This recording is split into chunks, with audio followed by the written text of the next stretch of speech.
Les options fournies par les filtres globaux peuvent nous permettre d'affiner d'une certaine manière le rendu que nous avons par rapport au contenu d'une liste ou d'une bibliothèque. Cependant, ces changements, ces visualisations sont temporaires. Elles changent aussitôt que, par exemple, on rafraîchit la page. C'est alors que peuvent intervenir les affichages ou encore les vues, parce que ces affichages ou vues peuvent nous permettre de voir nos informations de plusieurs manières. La plupart des affichages se trouvent ici en haut à droite, dans la liste qui est là. Alors dans le premier bloc, vous avez les manières d'afficher les vues, de représenter les affichages.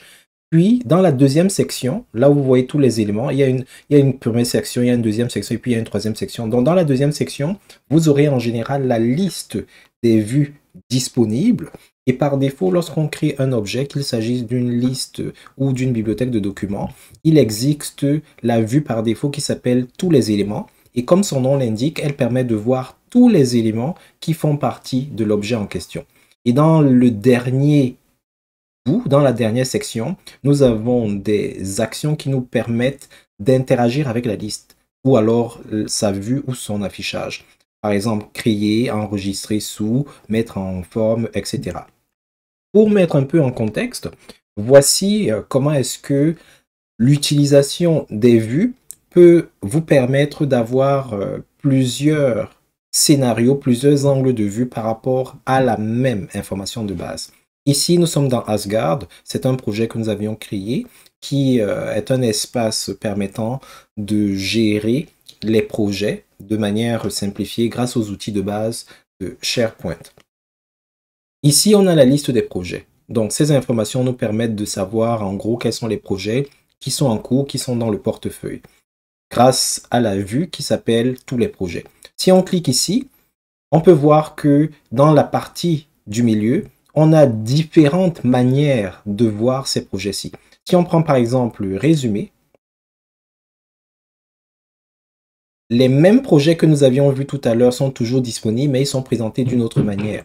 Si on prend plutôt projet par étape, on a également la possibilité de voir tous les projets, mais cette fois-ci, ils sont représentés par étape. On a par exemple les projets qui sont non affectés, les projets qui sont à l'étape à faire, les projets qui sont à l'étape analyse préliminaire, etc.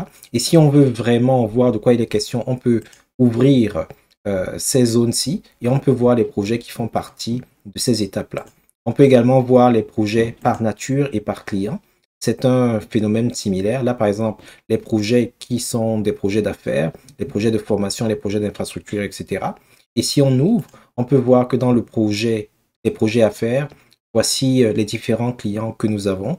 Et en ouvrant les clients, on peut voir les projets qui leur sont associés.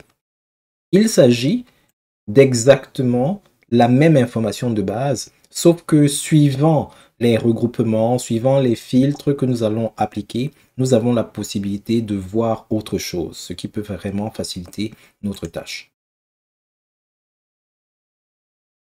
Pour pouvoir donc jouer avec les affichages, ce qu'on peut faire, c'est venir ici, au niveau de la liste des affichages, et sélectionner celui qui correspond à nos besoins. Pour le moment, sur cette liste-ci, qui est dans le site SharePoint, une étape à la fois, on se rend compte que pour cette liste, nous n'avons qu'un affichage qui s'appelle tous les éléments. Si vous voulez voir comment est configuré cet affichage, vous pouvez tout simplement cliquer sur le bouton modifier l'affichage actuel.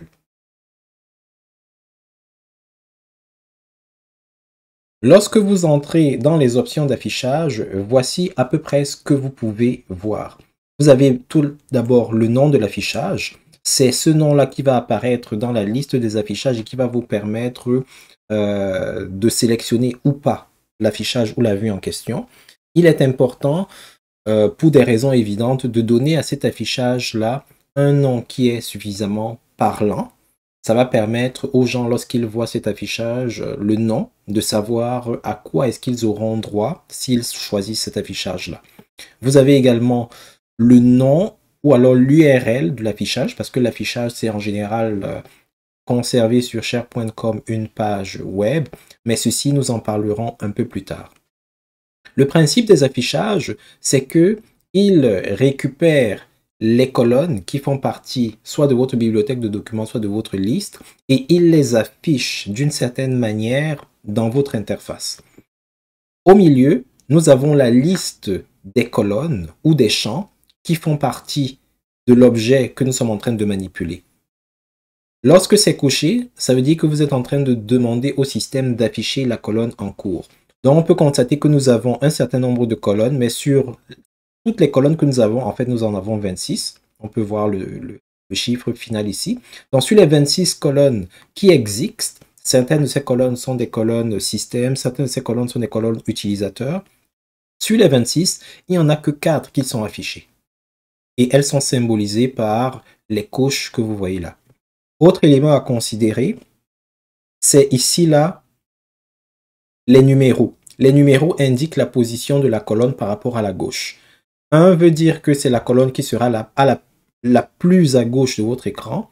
Et le chiffre le plus élevé indique la colonne qui sera le plus à droite de votre écran. Pour le moment, dans notre affichage, on a ministère, nombre d'employés, année et AP-code dans cet ordre. Si on veut modifier cet ordre, cette séquence, on pourra toujours changer les positions qui sont ici. Prochaine étape, vous avez la possibilité de classer les enregistrements qui sont dans votre liste, c'est-à-dire déterminer quel va être l'ordre de classement des enregistrements. Par défaut, si vous n'avez rien défini en particulier, les enregistrements vont être affichés dans l'ordre où ils ont été rentrés dans le système. Mais ça peut être modifié. On aura l'occasion de le voir plus tard. Vous avez également une zone pour les filtres qui est similaire aux filtres globaux que nous avons vus précédemment, sauf que lorsque vous les activez au sein d'un affichage, ils sont entre guillemets permanents. Parce que aussi longtemps que vous appelez un affichage en particulier, cette disposition ou alors cette analyse-là va être réaffichée. Vous avez d'autres options que nous allons explorer tout à l'heure, comme la vue tabulaire, les groupements correspondent à ce que vous avez vu dans le site de gestion de projet où on était capable de grouper les projets peut-être par étape ou par client ou par année financière, etc. Vous avez les totaux qu'on va également examiner, les styles, la gestion des dossiers, on va également en parler tout à l'heure, les limitations des éléments, ainsi que le comportement sur les appareils mobiles.